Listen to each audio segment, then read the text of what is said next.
Kisah gairah tersembunyi di Villa Angin Rindu. Aku tidak tahu ternyata sebesar ini. Rasanya aku bisa gila. Aku tidak pernah menyangka akan mendengar kata-kata seperti itu dari seorang janda berusia 48 tahun. Malam itu adalah malam penuh kegilaan yang terjadi tanpa seorang pun tahu di sebuah villa di pegunungan.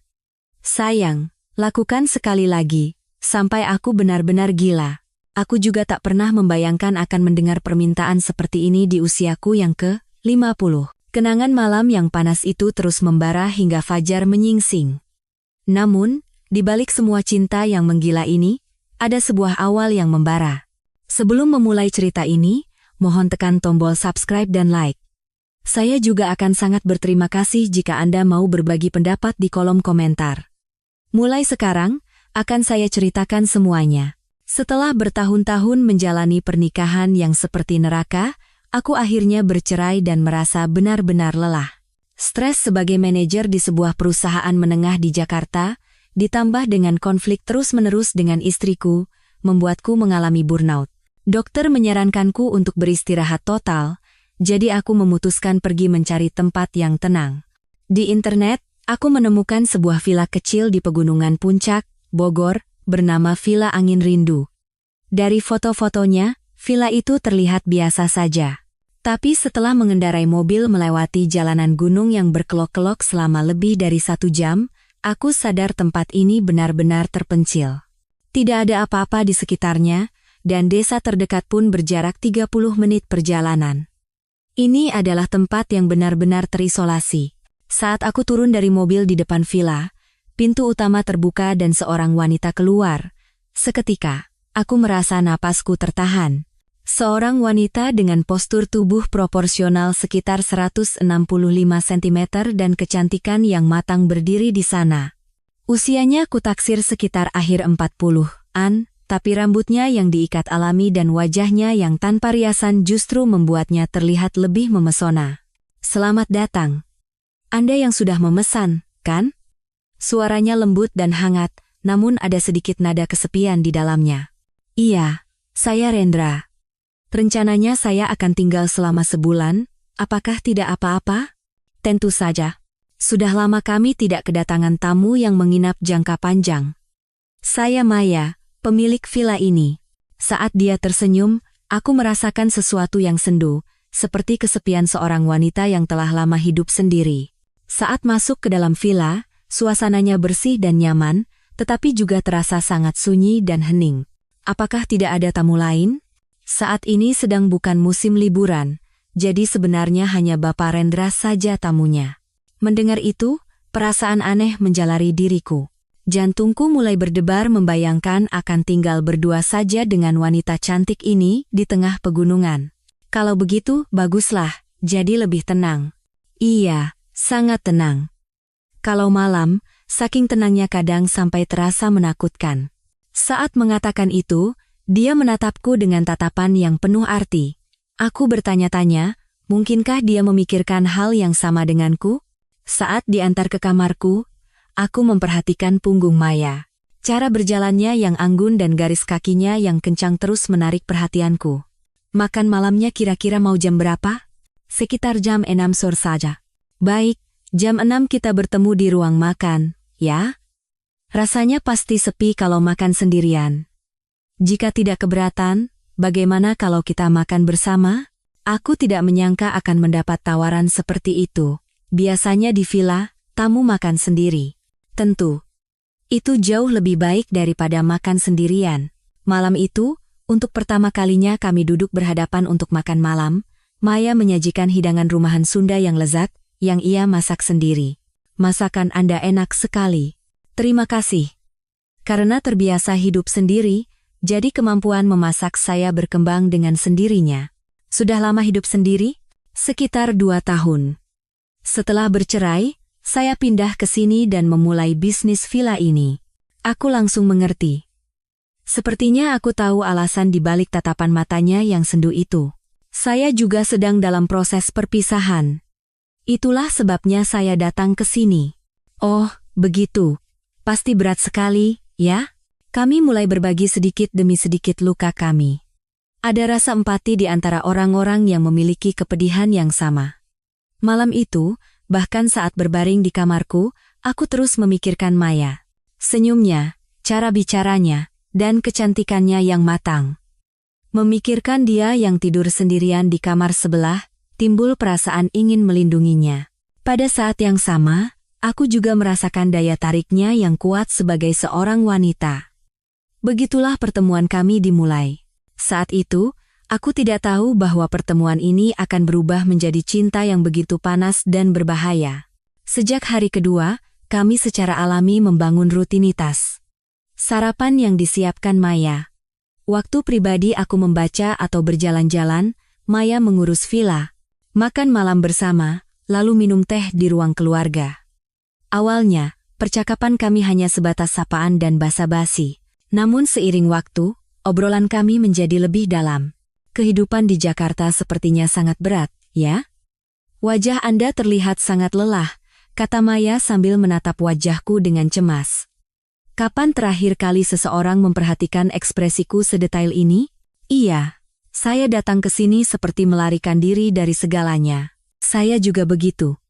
Setelah bercerai, saya tidak sanggup lagi tinggal di Jakarta, jadi saya pindah ke sini. Ternyata hidup sendirian lebih sepi dari yang saya bayangkan. Saat mengatakan itu, ada kilasan kerinduan di mata Maya. Sepertinya bukan sekadar kesepian biasa yang ia maksud. Pada hari ketiga, Maya terhuyung saat mencoba mengambil piring dari rak yang tinggi.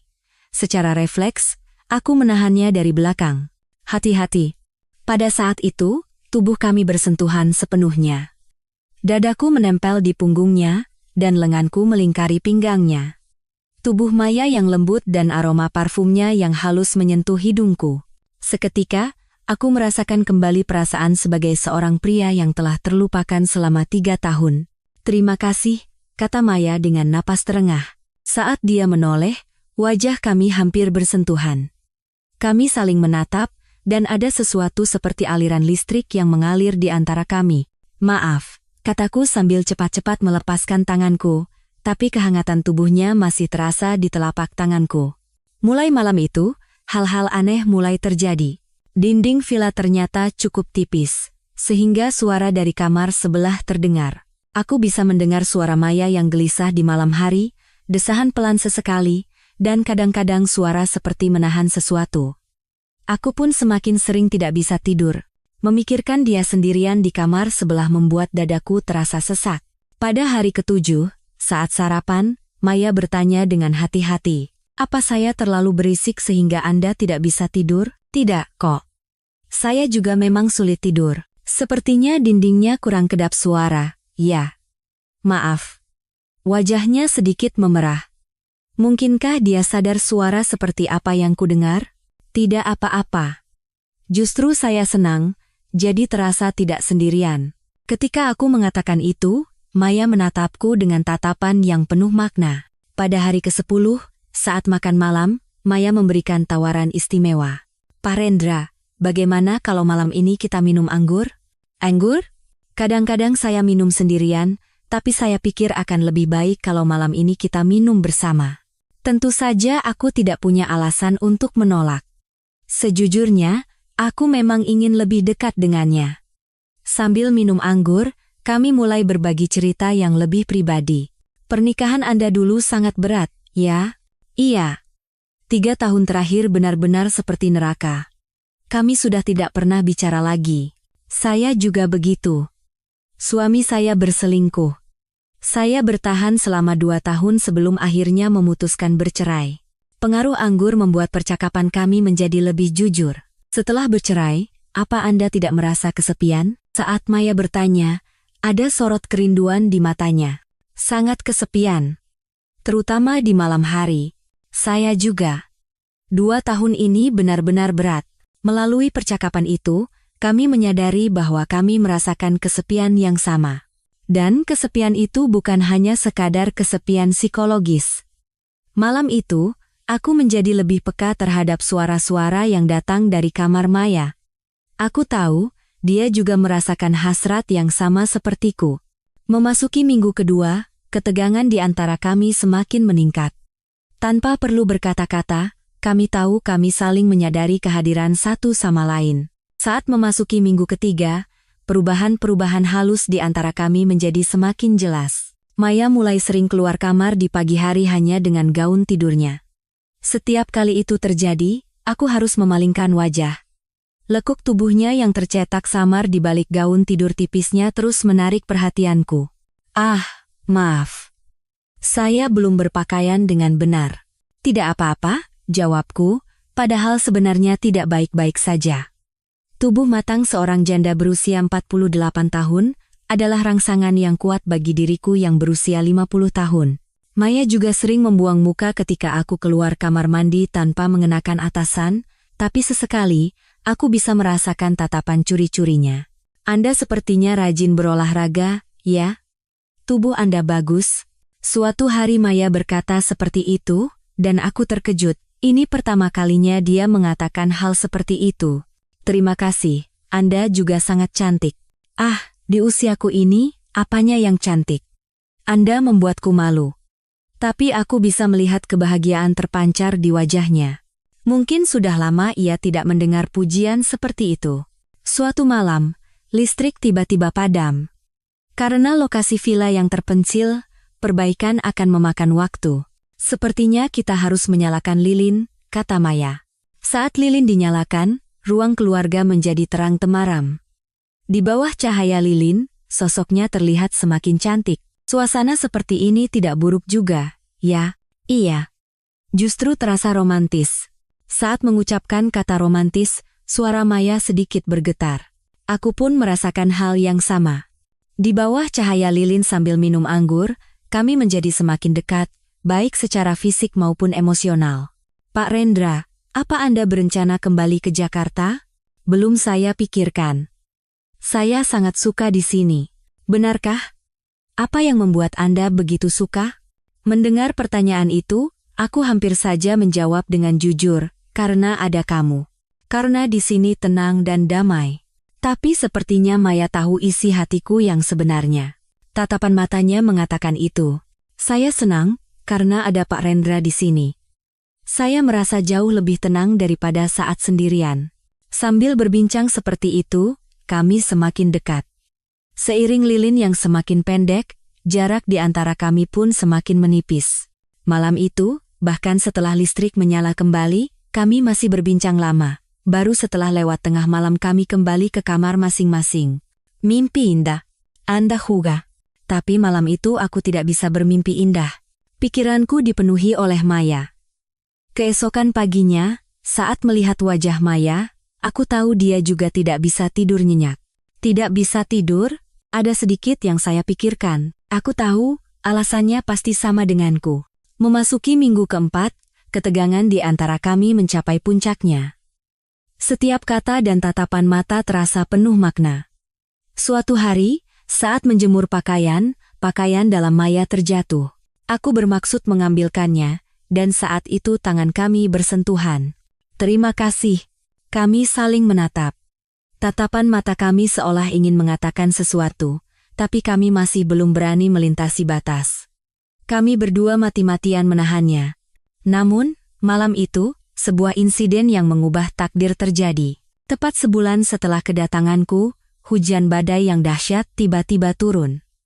Hujan deras mengguyur sepanjang hari, membuat villa benar-benar terisolasi. Jalanan tertutup longsor dan sinyal telepon pun hilang. Baru kali ini saya melihat hujan seperti ini. Kita tidak akan bisa keluar. Tidak apa-apa. Justru lebih tenang, kata Maya dengan senyum penuh arti, seolah dia senang kami memiliki ruang ini hanya untuk kami berdua. Saat malam tiba, listrik kembali padam. Kali ini karena badai, dan sepertinya perbaikannya akan memakan waktu berhari-hari. Kita harus menyalakan perapian. Kalau tidak, kita bisa mati kedinginan. Maya menyalakan api di perapian ruang keluarga. Cahaya api yang hangat menerangi ruangan. Untungnya persediaan kayu bakar cukup, makanan juga tidak perlu khawatir. Kita bisa bertahan beberapa hari. Meski berkata begitu, pikiran kami melayang ke hal lain. Fakta bahwa kami akan benar-benar berdua saja selama beberapa hari. Malam itu, saat kami minum anggur di depan perapian, Suasananya terasa sangat berbeda. Seolah-olah hanya ada kami berdua di dunia ini. Situasi seperti ini tidak buruk juga, ya? Iya. Justru terasa istimewa. Sambil minum anggur, wajah Maya semakin memerah. Sepertinya dia minum lebih banyak dari biasanya. Rendra, bolehkah aku jujur? Tentu, katakan saja. Awalnya, aku hanya menganggapmu tamu biasa, tapi sekarang, perasaanku sudah sangat berbeda. Jantungku berdebar kencang mendengarnya. Aku juga begitu, Maya. Aku datang ke sini bukan untuk beristirahat, tapi aku tinggal karena dirimu. Saat aku mengaku, ada keterkejutan di mata Maya. Namun, di saat yang sama, aku melihat kebahagiaan. Benarkah, karena aku? Iya. Kalau tidak ada dirimu, aku pasti sudah lama kembali ke Jakarta. Aku juga. Untuk pertama kalinya dalam 2 tahun, aku kembali menyadari kehadiran seorang pria. Setiap malam, aku hanya memikirkan Rendra yang ada di kamar sebelah. Sekarang, kami telah saling memastikan perasaan masing-masing. Tapi, kami masih belum melewati batas terakhir. Maya, ya? Apakah kita memikirkan hal yang sama? Pikiran apa? Tanya Maya, tapi tatapan matanya sudah memberikan jawaban. Tiba-tiba, suara angin bertiup semakin kencang. Di luar jendela, badai mengamuk hebat. Badainya benar-benar parah. Iya, kita benar-benar terisolasi. Hanya kita berdua. Suara Maya bergetar saat mengatakannya. Aku pun merasakan hal yang sama. Api di perapian bergoyang, menerangi wajah kami. Pada saat itu, aku merasa tidak bisa menahannya lagi. Maya, aku bisa gila. Karena apa? Karena kamu. Setiap malam aku tidak bisa tidur. Aku juga. Rasanya benar-benar seperti mau gila. Kami telah mengungkapkan semua isi hati kami. Tapi masih ada satu langkah terakhir yang tersisa. Dan saat itulah, sebuah insiden yang menentukan takdir terjadi. Malam setelah kami saling mengaku, situasi terburuk terjadi. Pemanas air di villa rusak total akibat badai. Kamarku menjadi dingin seperti es. Sekitar jam 11 malam, saat aku menggigil kedinginan, Maya mengetuk pintu. Rendra, kamu baik-baik saja? Selain kedinginan, aku baik-baik saja. Saat aku membuka pintu, Maya berdiri di sana dengan pakaian tebal. Tapi dia juga terlihat menggigil. Pemanas airnya rusak total. Teknisi juga tidak bisa datang dalam cuaca seperti ini, kita bisa mati kedinginan. Lalu, Maya dengan hati-hati memberikan usulan. Rendra, kamar saya ada perapian, jadi lumayan hangat. Bagaimana kalau malam ini kamu tidur di sana? Mendengar usulan itu, jantungku serasa mau meledak. Akhirnya, saat itu tiba. Apakah tidak apa-apa? Kita tidak mungkin mati kedinginan, kan? Ini hanya karena dingin, kok, kata Maya dengan suara bergetar. Kami berdua tahu, ini bukan hanya karena dingin. Saat aku masuk ke kamar Maya, perapian membuat ruangan terasa jauh lebih hangat. Aku akan tidur di lantai. Jangan. Nanti kamu masuk angin. Ranjangnya cukup besar, kita bisa pakai bersama. Jangan khawatir, kita hanya akan tidur. Tapi kami berdua tahu, kami tidak akan bisa hanya tidur. Kami berbaring di ranjang yang sama, tetapi karena masih terasa sangat dingin, kami menarik selimut erat-erat. Secara alami, posisi kami menjadi sangat dekat. Masih dingin? Iya, sangat. Kalau begitu, mendekatlah lagi. Kita harus saling menghangatkan dengan suhu tubuh. Maya berkata begitu sambil bergerak lebih dekat padaku. Kini, tubuh kami hampir bersentuhan. Maya, ini terlalu dekat. Kan dingin. Mendekatlah lagi. Pada saat itu, Maya masuk ke dalam pelukanku. Tubuh janda berusia 48 tahun yang lembut dan hangat kini berada dalam dekapanku. Sekarang sudah sedikit lebih hangat. Tapi masalahnya bukan lagi soal hangat. Tubuhku mulai memanas. Aroma parfum Maya yang lembut dan sentuhan kulitnya yang halus, hasrat yang telah kutahan selama sebulan seolah meledak dalam sekejap. Rendra, suara detak jantungmu kencang sekali. Maaf. Aku juga gemeta. Sekitar jam 2 pagi, aku tidak tahan lagi. Maya, ya? Aku benar-benar bisa gila. Mendengar itu, Maya mengangkat kepalanya dan menatapku. Dalam kegelapan, aku bisa melihat matanya berkilauan. Aku juga. Menahan diri selama sebulan ini sangat sulit. Rendra, jangan ditahan lagi. Maya berbisik sambil meletakkan tangannya di dadaku. Itu adalah suara penuh kerinduan dari seorang janda berusia 48 tahun. Maya, apa kamu yakin? Malam ini saja. Jangan ditahan. Mendengar kata-kata itu, aku kehilangan kendali. Hasrat yang terpendam selama sebulan meledak seketika. Saat aku memeluk Maya dengan hati-hati, dia mendesah pelan.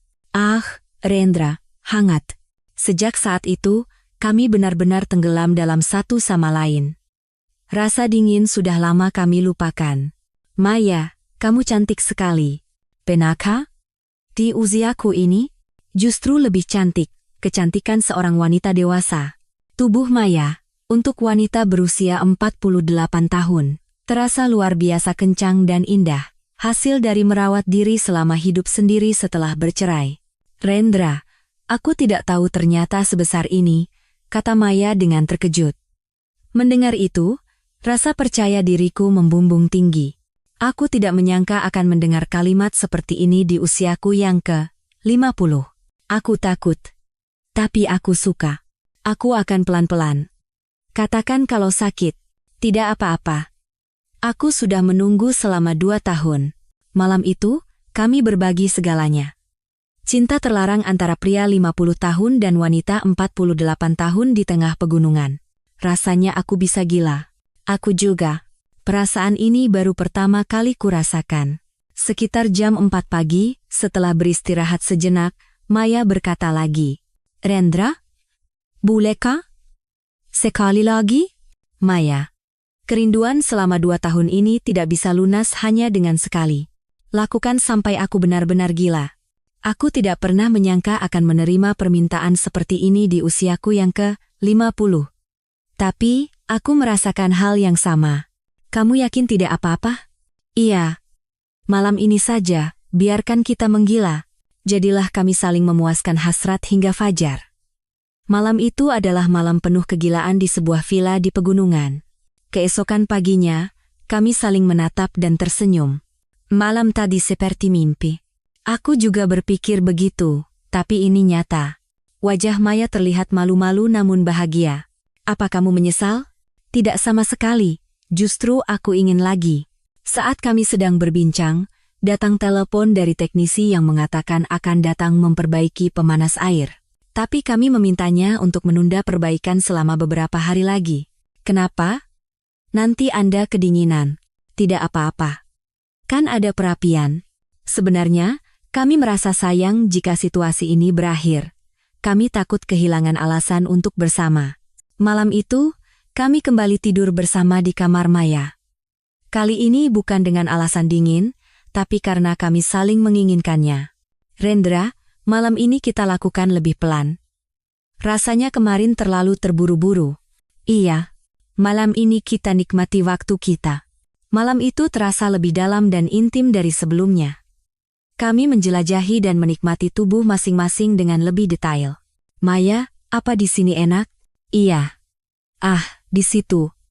Enak sekali. Kalau Rendra, bagaimana kalau seperti ini? Teknik seorang janda berusia 48 tahun benar-benar luar biasa. Sentuhan seorang wanita matang yang berpengalaman. Kamu hebat sekali. Bagaimana bisa sepandai ini? Wanita menjadi lebih dalam seiring bertambahnya usia. Kamu juga hebat sekali, Rendra. 3 kali dalam semalam? Apa benar usiamu 50? Mendengar pujian itu, rasa percaya diriku melambung. Itu karena kamu terlalu cantik, Maya. Melihatmu membuatku merasa kembali seperti umur 20-an. Kami menghabiskan setiap malam dengan cara seperti ini. Siang hari, kami adalah pemilik villa dan tamu biasa. Malam hari, kami menjadi sepasang kekasih yang panas. 3 hari kemudian, Maya memberikan usulan istimewa. Rendra, bagaimana kalau malam ini kita coba di ruang tamu? Di ruang tamu? Di depan perapian. Bukankah itu romantis? Aku khawatir ada yang lihat. Di sini hanya ada kita berdua. Tidak apa-apa. Malam itu, Pengalaman di depan perapian benar-benar istimewa, cinta yang panas dengan latar belakang api yang menyala-nyala. Ini pertama kalinya aku mengalami hal seperti ini. Aku juga benar-benar liar. Gemetar karena takut ada yang datang, tapi justru semakin seru. Seminggu berlalu, dan hubungan kami semakin dalam. Kini kami sudah benar-benar mengenal tubuh masing-masing. Rendra, aku malu. Rasanya aku terlalu agresif. Tidak sama sekali. Justru Maya yang seperti itu lebih menarik. Sepertinya semua yang kutahan selama 2 tahun ini meledak sekaligus. Aku juga begitu. Aku selalu menantikan malam tiba. Bahkan setelah pemanas air diperbaiki, kami tetap tidur bersama. Kami tidak lagi membutuhkan alasan. Bagaimana kalau ada tamu lain yang datang? Saat musim dingin seperti ini jarang ada yang datang. Sampai musim semi tiba, ini akan menjadi rahasia kita. Pertemuan setiap malam menjadi rutinitas kami. Wajah lain dari villa yang tidak diketahui para tamu. Siang hari kita menjadi pemilik dan tamu yang sopan, tapi malam harinya menjadi kekasih yang panas seperti ini. Kehidupan ganda ini mendebarkan dan menyenangkan. Suatu pagi, Maya memberikan usulan khusus. Rendra, bagaimana kalau kamu tinggal di sini selamanya? Di sini? Iya. Di sini bersamaku, mengelola villa ini. Mendengar usulan itu, aku benar-benar memikirkannya dengan serius. Kehidupan di Jakarta dan kehidupan di sini. Apa kamu yakin? Tentu saja. Aku belum pernah sebahagia ini. Bisa bersama Rendra setiap malam. Aku juga tidak pernah menyangka akan menemukan kebahagiaan seperti ini. Akhirnya, aku memutuskan untuk mengundurkan diri dari pekerjaanku di Jakarta dan tinggal di villa. Secara resmi, kami adalah rekan pengelola. Tapi kenyataannya, sekarang kita bisa bercinta sepuasnya setiap malam. Tanpa perlu khawatir ada yang melihat. Aku tidak menyangka akan menemukan kebahagiaan seperti ini di usia 48. Dan aku tidak tahu masih memiliki gairah seperti ini di usia 50. 3 bulan kemudian, kami memulai hubungan yang sebenarnya. Kepada orang-orang sekitar, kami mengaku sebagai rekan bisnis, tapi sebenarnya kami adalah pasangan. Para tamu pasti tidak tahu kalau hubungan kita sepanas ini. Siang hari kita berbicara dengan sopan, dan malam harinya kita menggila. Benar sekali. Bahkan sampai sekarang, kami bercinta dengan panas setiap malam. Cinta yang semakin dalam seiring bertambahnya usia. Setiap malam terasa seperti bulan madu. Aku juga merasa begitu. Mungkin inilah yang namanya cinta sejati. Aku tidak pernah tahu cinta di usia 48 dan 50 tahun bisa sepanas ini. Kini, Villa Angin Rindu menjadi terkenal sebagai villa romantis yang populer di kalangan pasangan. Sepertinya cinta kami yang membara juga memberikan pengaruh pada villa ini. Melihat bapak dan ibu pemilik villa, kami jadi ingin lebih saling mencintai, kata pasangan-pasangan muda. Setiap kali mendengar itu, kami merasa bangga. Sepertinya kita memberikan pengaruh baik pada orang lain, ya. Iya. Cinta kita seolah menular. Setiap malam, kami masih bercinta dengan panas. Gairah yang tidak pernah padam meski sudah 6 bulan berlalu. Sayang, siap untuk malam ini? Aku selalu siap. Kalau begitu, malam ini sampai subuh lagi? Tentu saja, kita kan masih muda. Inilah kisah cinta yang panas antara seorang janda berusia 48 tahun dan seorang pria parubaya berusia 50 tahun yang bertemu di sebuah villa di pegunungan. Cinta rahasia kami yang membara, yang masih terus berlanjut hingga saat ini.